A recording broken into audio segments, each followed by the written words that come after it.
কত শত বুঝবো না, এখন পালিং গেল না সবাই, মালিককে ডাকো। রাতে কেটে হিন্দুরি করে না মালিককে ডাকো, রেস্টুরেন্টে বার করো। কালকে যে বিজনেস ছিল আমরা দেখতে চাই। আপনার এসে আমার বোন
বলছি, আমার অভিযোগ হচ্ছে আমার মেয়ে কার্ডিওলজিস্টে কাজ করছিল নার্সিংয়ে, ঠিক আছে।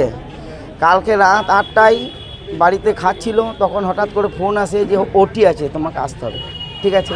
তাহলে যে ফোন করেছিল তাকে প্রথমে চাই, ঠিক আছে। আর যে হাসপাতালে ডিউটি করছে সেই কর্তৃপক্ষের এইভাবে যেমন সুরক্ষা দিতে পারে না, ঠিক আছে। রাত 8:30টায় আসার পর আমার 11টায় ফোন করেছিলাম মেয়েকে। মেয়ে বললো বাবা আমি কাজে রয়েছি, ঠিক আছে। আমরা সবসময় বলি মেয়েকে যে তুই বাবু ভালো থাকিস, সুস্থ থাকিস, রাতে ডিউটি করলে আমরা ফোন করি, ফোন ধরেছে, কালকেও ফোন ধরেছিল। তারপর থেকে আমি সকালবেলায় মর্নিং ওয়াক করতে যাই, মর্নিং ওয়াক করার পর মেয়েটাকে এই পাশে নিয়ে যাই। আমি সকালবেলা এসে যখন দেখছি যে সকালে দরজা আপনার বন্ধ রয়েছে, আমি বাড়ি থেকে 5-6বার ফোন করার পর যখন ফোনে পেলাম না, তখন এসে দেখি অনেকবার করে ফোন করছি, করছে না। নিয়ে পাপু বলে এখানে একজন আছে, তাকে ডাকলাম, ও সবসময় আমাকে সাহায্য করে। নিয়ে পাপুকে বললাম পাপু দরজা কেন খুলছেন, চারিদিক ঘুরে দেখলো, দরজা চাবি চাইলাম আপনার ওই রিসেপশনে, চাবিও দিতে পারলো না ওরা, ঠিক আছে। তখন দেখছি দরজা তাহলে ভাঙাচার উপায় নেই, 2 ঘন্টা পর্যন্ত চেষ্টা করলাম, দরজা কেউ খুলতে পারছে না বা ভাঙতে পারছে না, এমন একটা অপব্যবস্থা এই হাসপাতালে। তাহলে এরকম যদি অপব্যবস্থা এই হাসপাতালে কে কাজ করতে আসবে? তাহলে আমার একটি মেয়ের এরকম তরফদারির জীবন চলে গেল, আমি দ্বিতীয় আর্জি করা চাই না। আমার ভুল সঠিক তদন্ত চেয়ে যারা আমি চাইছি সঠিক বিচার চাই, যারা ডিউটিতে ছিল তাদেরকে আমার চাই। তালা ভাঙলাম, তখন আমি তো ভাঙি নাই, ভেঙে চড়াই, ভেঙে দেখলাম যে মেয়েটা আমার টেথিস্কোপ এইসব নিয়ে জড়িয়ে নিয়েছে। তাহলে এইটা একদম সঠিক তদন্ত। আর টেথিস্কোপ ওই যেগুলো আমরা টেথিস্কোপই ওই দেখলাম, আমি নাইলনের দড়ি, ওইগুলো দড়ি না, টেথিস্কোপে সেই যেটা না লেসটা, এই নিয়ে দেখলাম যে মেয়েটা আমার অবশ্যই ঝুলে গেছে। আমি ভাবছি এইখানে কোন হাসপাতাল কর্তৃপক্ষ দায়ী হবে, কি আর ভাববো?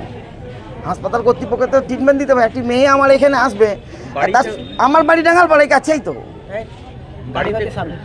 না কোনো ঝামেলা নাই, বাড়ি আমার মেয়ে খুব সুস্থ সুন্দর। আপনি কর্তৃপক্ষ জিজ্ঞেস করুন, আপনার এত সুন্দর ডিউটি করে, আমি আরও নার্স থেকে জিজ্ঞেস করুন।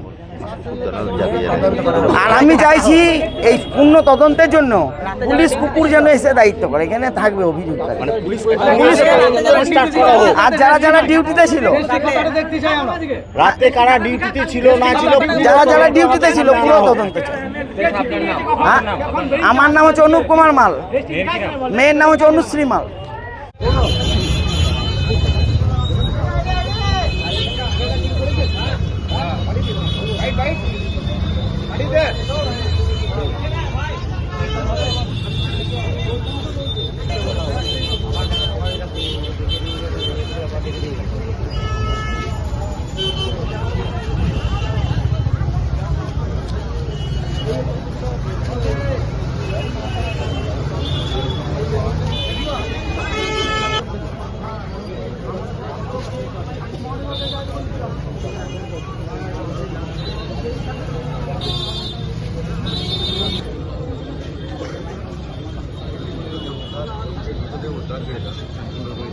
হ্যাঁ, আমাদের এখানে রাত্রিবেলা অনুশ্রী মল নতুন জিএনএম পাস করে এসে জয়েন করেছিল।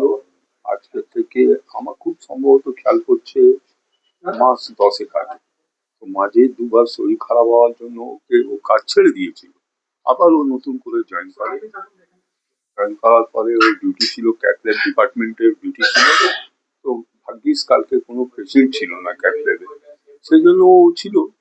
তো ওর কেবিনে গিয়ে যে এই ঘটনাটা ঘটিয়ে দেয় সেটাকে একেবারে আমরা বুঝতে পারলাম না। আওয়াজও আসেনি কোনো রকম। সেটা সিসিটিভি টিভিতে আপনারা নিশ্চয়ই দেখেছেন, দেখতে পারবেন।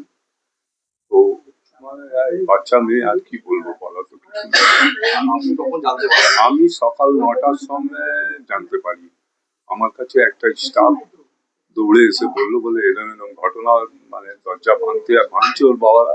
বলে দরজা কেন ভাঙছে? বলে এরকম ফুটো থেকে দেখা গেছে ওর মেয়ে ঝুলছে, তো দরজা ভাঙছে। এমন এটা তো দরজা না ভাঙাই ভালো, পুলিশ আসুক, পুলিশ প্রশাসন নিজের কাজটা করুক, এটাই। আর তারপর পুলিশ এসে কি উদ্ধার করে? পুলিশ এসেছে, তারপরে দরজা খোলা হলো, ভাঙা হলো, অথবা খোলা হলো, আমি ছিলাম না, কোথা থেকে লক ছিল তাহলে? ভেতর থেকে লক ছিল, ভাঙা হলো, তারপরে বডি নাম দিয়ে বডি নিয়ে গেছে প্রশাসন। কিসের সঙ্গে কি অবস্থায় পাওয়া গেছিল? আমি দেখিনি বডিটা, দেখতেও পারবো না। কিছু শুনেছেন মানে নিজেদের স্টাফেদের কাছে? না না না না না না না, কেউ কিচ্ছু বলেনি, ও একাই ছিল। না না, মানে যখন নামানো হয়েছে সেই অবস্থাটা কিছু শুনেছেন? না, কিচ্ছু শুনিনি, এই মুহূর্তে কিচ্ছু শুনিনি। এবার শুনবো হয়তো নিচে গিয়ে। আপনার নাম? আমার নাম জয়প্রকাশ খৈতান, আমি এই হসপিটালের ওনার আছি।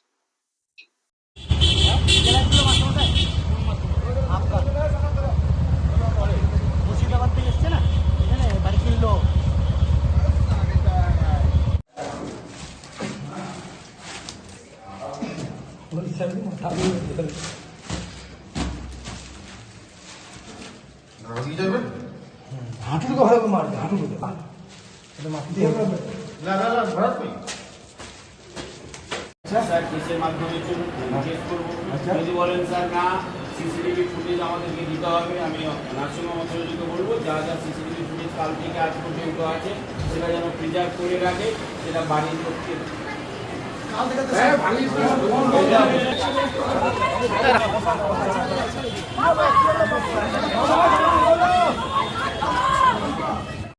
এটা যে আপনার মেয়ে, তো আপনি কি করতেন? আমরা নাই ঝামেলাটা করলাম না, কিন্তু আমার মেয়ে তো ফিরে আসবে।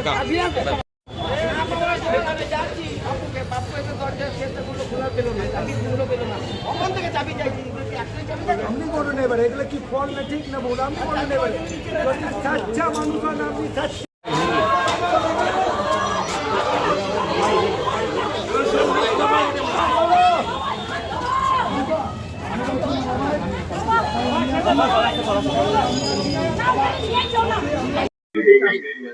ঘটনাটা কি?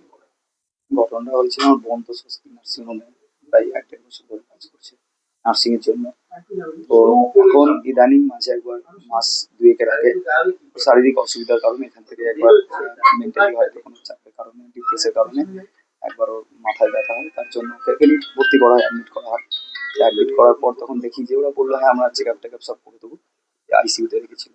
রেখে দেওয়ার পর আমরা যখন সকালে আসি চেক আপ করতে, তখন এখানে বলছে যে ওকে বেঘর করে দিয়েছে সেখানে অবস্থা। তখন আমরা বললাম আমরা দেখেননি কিছু। এখান থেকে চলে যাওয়ার পর আমরা তাকে বর্ধমান নিয়ে যাই, মাস 1.5 হবে আর কি। সেখানে গিয়ে আবার সুস্থ হয়, মানসিক ডাক্তারকে দেখানোর পর, মেন্টাল ডাক্তারকে দেখানোর পর এখন অনেকটাই সুস্থ ছিল। তারপর বললো আমরা যে তুই আর কাজ করতে হবে না, তুই এখন আপাতত থাক, বাড়িতেই থাক ঠিকঠাক। আবার রিসেন্ট এখানে জয়েন করে বলুন আমাকে ডেকেছে, আমি যাবো, আমরা তো আর যেতে হবে না, থাক বাড়িতে পড়াশোনা কর, নার্সিং তো সরকারি করেছিস, বেরোলেই তো তুই চাকরি পাবি। তো বললো না ডেকেছে একটু কাজ করবো, বাড়িতেও খারাপ লাগছে বসে থাকতে, দেখ মেন্টাল আবার চাপ করবে, তোরা অসুবিধায় করবি। এই ভেবেও গত হয়তো 15 দিন মতো হয়তো এখান থেকে ডিউটিতে জয়েন করেছে। এবার ডিউটিটা ছিল ওর হয়তো ওটি বা এরকম অপারেশনের পুরো ডিউটিটা হয়তো থাকতো না, মোটামুটি ডিউটিটা এখানে বেশিরভাগ টাইম থাকতো। তাই এবার কাল পরশু বা এরকম যখন ছিল তখন নর্মালও যেমন বাড়ি থেকে আসা যাওয়া করে, ডিউটির টাইমটা মোটামুটি কখনো নাইট থাকতো, অপারেশন থাকলে নচেত তোর টাইমটা হচ্ছে সকাল টু একদম বিকেল পর্যন্ত, সন্ধ্যা পর্যন্ত। এবার কালও আমার সাথে কথাও বলেছে, যেমন হয় বিকালে। তো তুমি আমার দাদা ভাই তার মায়ের এখানে ওটি হওয়ার কথা ছিল, তো পৌঁছেই পড়ালাম, হ্যাঁ তুই একটু দেখে দিস। কখন বেরিয়েছি ও আমার বাড়িতে, তো এখানে এসছে ম্যাক্সিমাম 7:50 বা 55, মানে 8টা এখানে ইন করে গেছে। আমার সঙ্গে যাওয়ার আগে দেখা করেছে। লাস্ট বাড়ির সাথে আমার সাথে তো কথা হয়নি, এবার সেটা আমার বড় বোনের বাড়ির কারোর সাথে সেটা আমাকে জিজ্ঞাসা করতে হবে কাকুর সাথে, বা যেটুকু হলো জানতে পারলাম যে 9টা 9:30 দিকে আমার বড় বোনের যে জামাই তার সাথে তার দিদির সাথে এগুলো কথাবার্তা বলেছে। আর রাত্রি 12:15 1টার দিকে। রিসেন্টলি কোনো ডিপ্রেশন আপাতত কিছু সেইভাবে আমি বুঝতে পারিনি। অনেকবার জিজ্ঞাসা করেছি ঘটনাটা হয়ে যাওয়ার পর যে তোর কোনো মানসিক চাপ আছে বা কিছু। এবার সেটা নিয়ে অতটা ভেতরে বলে না। আমরা বুঝতে পারতাম যে হয়তো কোনো প্রকার যেমন হয় হতেই পারে।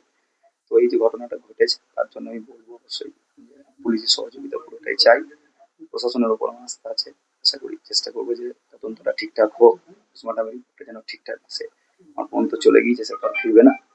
তো আমি চেষ্টা করবো যেন সরকারের উপর আস্থা থাকে এবং যেন যারা দোষী থাকে অবশ্যই যদি তাহলে সেক্ষেত্রে যেন দোষীর অবশ্যই শাস্তি পায়। এটা আমি পুলিশ এবং প্রশাসনের উপর পুরোটাই আমি আস্থা রাখছি।